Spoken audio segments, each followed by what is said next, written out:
Herkese merhaba. Bugün hesap makinesiyle lineer regresyon hesabı yapacağız. Yine her zamanki gibi önce belleğimi temizlemem gerekiyor. Çünkü yeni veri girişi yapacağız. Önceki verilerin silinmesi gerek. Shift mod 3 eşittir diyorum.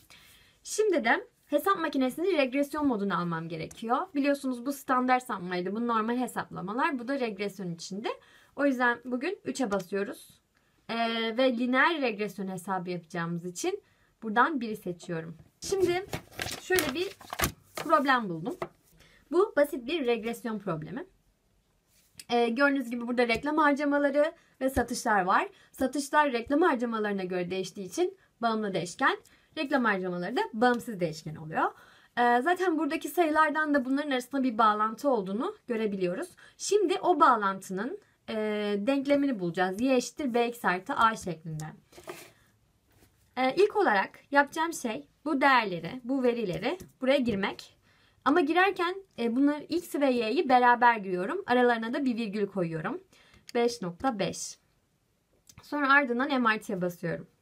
Bu şekilde tüm verileri sırasıyla gireceğim.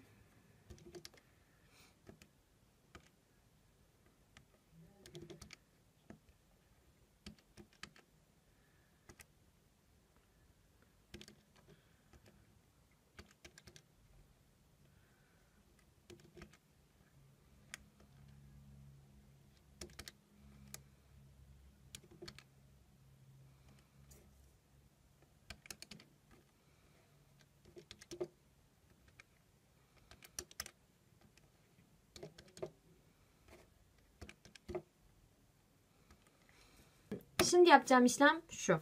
Shift diyorum, ardından 2'ye basıyorum. 1 ve 2 yana gittim. 2 sağa gittim. Şimdi buradaki A benim şurada yazdığım A demek. Buradaki B de şuradaki yazdığım B. Yani eğer ben 2'ye tıklayıp eşittir dersem şu gördüğünüz sayı bana x'in katsayısını veriyor. Sonra tekrar Shift 2 ve A'yı bulmak istiyorum, sabit sayısını yani denklemin. Eşittir diyorum 0.2 bilmem ne. Ayrıca mesela bize deseler ki işte x yani reklam harcamalarımız işte 200 iken y kaçtır?